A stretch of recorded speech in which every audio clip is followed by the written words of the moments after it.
The hotel balcony overlooked the turquoise ocean, waves crashing lazily against the shore.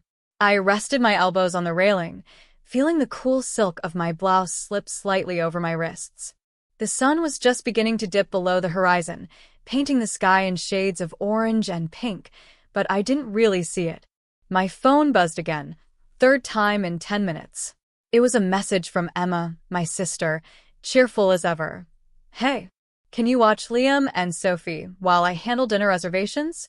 Promise it'll be quick." I closed my eyes and let out a soft sigh, listening to the distant chatter of families on vacation, the faint clinking of glasses from the bar below. "Quick," she said. As if I was here for her convenience, not mine. I had flown halfway across the country thinking this was a free trip she had promised, but it felt more like a setup. The subtle irony wasn't lost on me. I paid for my own airfare, my own hotel, and now, apparently, I was her personal babysitter. My thumb hovered over the reply button. Part of me wanted to say yes. Part of me wanted to scream, or maybe just vanish into the ocean.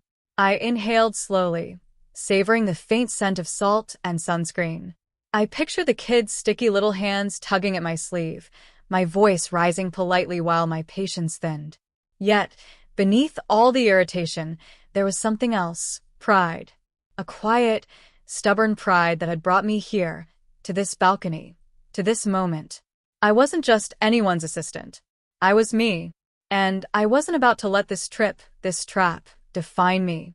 I remember the first time Emma really needed me, and the first time I realized how easily she expected me to bend. I was 22, fresh out of college, clutching my diploma and my dreams like fragile glass. I had landed my first real job, working late nights at a small marketing firm, and I was proud of every exhausted minute. And yet, there I was, sitting on the kitchen floor of our childhood home, peeling sticky fruit off Sophie's tiny fingers while Emma scrolled through her phone. "Come on, it's just for a few hours," she said, flopping onto the couch. "I have to go meet Jenna, and Liam's nap time is like in an hour anyway." I felt the familiar lump rise in my throat. My hands shook slightly as I wiped the juice off my sleeve. I have work tonight," I murmured, though I already knew it would fall on deaf ears. Grandma had once told me, quietly, her hands warm and calloused, "Never give more than they're willing to respect. Your kindness is a gift, not a leash." I had nodded, too young to fully understand, too desperate to be the good sister, to really listen. That night, after Emma left, I sat on the windowsill, watching the streetlights flicker. My reflection stared back at me, tired eyes wide and shimmering with unspoken frustration. I realized then that love wasn't always enough to make people see your worth. Sometimes it was the very thing they took for granted. And that was the moment I decided. Not in a dramatic, shouted confrontation, but quietly, firmly. I would not live my life at someone else's mercy anymore. I would build a life where my generosity was mine to give, not a currency for someone else's convenience. I packed my small bag a week later, kissed Grandma's wrinkled cheek, and left the town I had grown up in. I left the expectations, the unspoken debts, and the feeling of being invisible behind. It wasn't easy, but for the first time, I felt the stirrings of freedom, and it tasted sweeter than anything I had imagined. I didn't have much when I left, just a small suitcase, a laptop, and a heart full of determination. The city I moved to felt enormous, intimidating, and endlessly bright. I rented a tiny apartment with a creaky floorboard that moaned every time I walked across it, and I promised myself that I would turn that uncertainty into opportunity. The first few months were brutal. Long nights hunched over spreadsheets, rehearsing pitches in my dimly lit kitchen, sending email after email that went unanswered. I questioned myself constantly. Did I really have what it took? Was I just another girl who'd be swallowed by ambition without a trace? Then I met Clara. She was a seasoned creative director in the firm I admired, and she saw something in me that I often forgot to see in myself. One late evening, over stale coffee and the glow of dual monitors, she said, "You have an eye for strategy and storytelling, but you hesitate because you think people won't notice. Trust me, they will." Her words became my lifeline. I poured myself into work, balancing fear and hope like a tightrope walker. I learned the language of clients and investors, the art of negotiation, the quiet power of patience. Some days, I cried into my pillow, frustrated by mistakes, by self-doubt, by the relentless grind. Other days, I celebrated quietly, the first big client, a project that turned a small profit, a meeting where someone said, "We'd love to work with you again." I also learned discretion. Emma didn't need to know. My family didn't need to see. Social media showed a curated, modest life. Brunch pictures, a bookshelf here, a city skyline there. The truth, the long nights, the hard-won deals, the paychecks that felt like trophies, remained mine alone. The years passed, and I became a master of silent achievement. I moved into a corner office with floor-to-ceiling windows, art I had chosen carefully, a desk that reflected the woman I had become. Every promotion, every successful pitch, every contract sign was a reminder that I had built this, not for anyone else, not to prove a point, but because I finally valued myself enough to try. And yet, as I stood in my apartment that evening, suitcase packed for Emma's trip, I felt the familiar twinge of irony. She thought this would be a carefree vacation. She assumed I'd be her assistant, her babysitter, her backup for everything she didn't want to handle. I smiled to myself, adjusting my blouse and checking my reflection in the mirror. The girl who had once scrubbed juice off tiny fingers while her sister ignored deadlines was gone. In her place stood a woman who had fought her way through doubt and exhaustion and come out the other side. And this time I knew the rules. This trip wasn't about her expectations. It was about mine. The resort smelled like coconut sunscreen and salt air, the kind of fragrance that promised escape but also made me acutely aware of how real life could sneak in anywhere. Emma waved as I approached, her smile wide, almost too casual, like she hadn't spent the last 2 weeks assuming I'd be at her beck and call. Behind her, Liam clutched a stuffed dinosaur, and Sophie clung to a neon pink beach towel. "Thanks for coming," Emma said, throwing her arms around me. I returned the hug, careful, measured. There was a tension there, subtle, almost imperceptible, her assumption that I would do everything she didn't want to do, the unspoken expectation that I was still that girl on the kitchen floor, 22 and desperate to please. We walked through the resort lobby, marble floors gleaming, artwork curated like a private gallery. The concierge greeted us by name. The bellhop carried my suitcase, and I felt a small thrill of irony. Emma thought this was her vacation, her luxury escape. But I had brought my own power with me. Later, as the kids splashed in the pool, Emma plopped down next to me, phone in hand. "So, you can, keep an eye on them while I get a massage?" she asked casually, sipping her drink. I leaned back, watching the sunlight bounce off the water. The moment felt slow, deliberate. I had spent years building a life she had no idea existed. She had assumed I would drop everything for her convenience, as usual. But this time, she was about to see a different version of me. "Actually," I said softly, letting the words stretch out, "I'm not here to babysit." Her smile faltered. "Wait, what?" I smiled, calm, almost serene. "I thought you knew, Emma. I run my own company now. I have an office downtown, a team I manage, clients across the country. I booked this trip for myself, to relax, to enjoy the ocean, and to remind myself how far I've come." Her jaw tightened. You have your own company?" "Yes," I said, adjusting my tote on my lap. "And yes, I make more than enough to pay for this trip myself. My schedule doesn't revolve around anyone else's convenience anymore. I'm not your assistant, I'm not a backup plan, and I'm definitely not your full-time babysitter." Liam and Sophie peeked out from the pool, curious, while Emma stared, stunned, her face a mix of disbelief and shame. I didn't realize," she murmured, voice cracking slightly. I let the pause stretch, giving her the space to feel the weight of the truth. The years of taken-for-granted generosity, the late nights, the ignored deadlines, the constant help me, it all landed in that silent moment.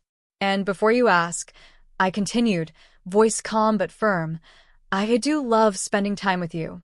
But my time is mine now. If you want me involved, there has to be respect, boundaries, and acknowledgement that I am not who I used to be. Otherwise, enjoy the kids on your own." Her face softened, a flicker of recognition passing through her eyes.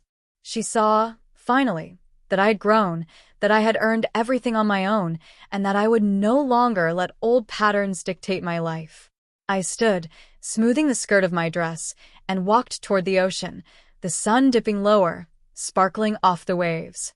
For the first time, I felt a lightness in my chest. Emma and the kids would have their fun, but I had my power, and no one could take that away. The next morning, I woke early, the sun spilling gold across the balcony. Emma was still asleep, the kids tangled in oversized towels, and for a moment, I just breathed. This was my moment, my trip, my rules. Later, over breakfast, I laid out the boundaries with a calm I had perfected over years of asserting myself.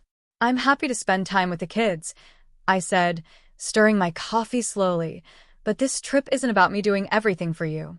If we're going to enjoy it together, we need some ground rules." Emma blinked, caught off guard. "Rules?" "Yes," I said, locking eyes with her. "First, I am not a full-time babysitter. You schedule activities for the kids, handle meals, and keep them safe. I will participate, but I am not responsible for every single detail." She frowned, hesitant, but I continued. "Second, no last-minute demands. If I'm booked for an activity or want some downtime, that time is mine. Third, respect my choices. I am not your assistant or your helper. I am here as your sister, as a guest, as an equal."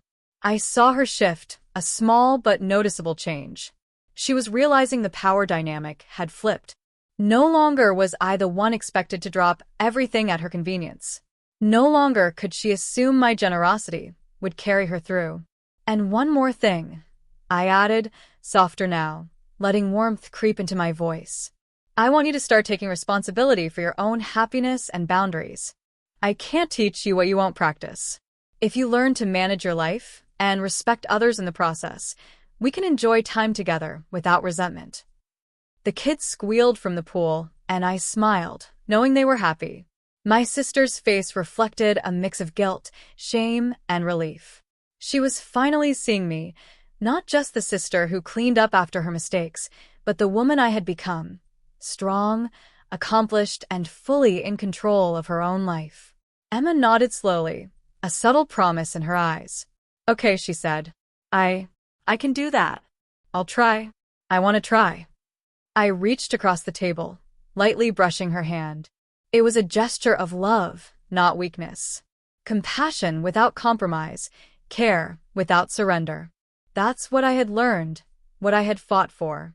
That's what I was offering now, a chance for change, not just obedience. I watched her tuck a loose strand of hair behind her ear, noticing the flicker of realization. She understood. I had power, yes, but I also had heart. And the rules weren't just for control. They were for mutual respect, growth, and the hope that she could rise to meet me in this new space. For the first time in years, I felt the weight of expectation lift. Not mine, hers. The roles had reversed. The trip was no longer a trap. It was a test of boundaries, respect, and willingness to change. And I knew, deep down, that this was exactly where I belonged. Firm, unapologetic, yet still full of love. By the last day of the trip, something had shifted. Emma was laughing with the kids on the beach, sunscreen streaked across her nose. Genuinely present. Liam built a sandcastle almost entirely on his own, and Sophie chased waves without tugging at my sleeves. I leaned back in the lounge chair, coffee in hand, and allowed myself a rare moment of quiet pride. The ocean sparkled, and I thought of Grandma's words, whispered to me years ago. Never give more than they're willing to respect. That advice had guided every choice I'd made, every late night of struggle, every victory I had quietly celebrated. Today, it felt like the perfect reminder that my growth wasn't just for me, it was proof that others could learn from it if they were willing. Emma glanced at me from across the sand, her smile tentative but genuine. She had begun to see me not as the sister who would always clean up her messes, but as the woman I had become, self-assured, independent, and unafraid to set boundaries. It wasn't easy for her. Old patterns die slowly.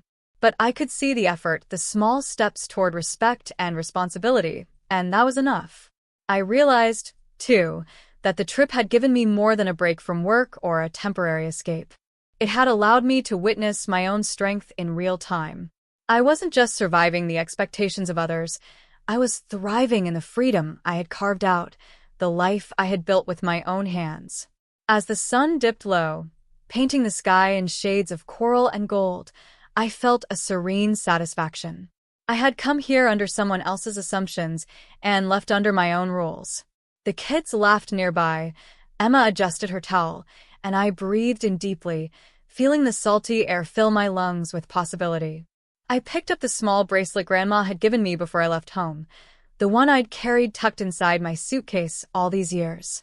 I touched it lightly, a symbol of the journey from taken-for-granted generosity to earned independence. And in that moment, I whispered to myself, just as I had whispered so many times before, I am enough. I am strong. I am free. The trip wasn't just a vacation. It was a declaration. A statement that kindness should never be a leash, that love and boundaries could coexist, and that the woman I had become was unstoppable, unapologetic, and entirely her own. Bottom of form.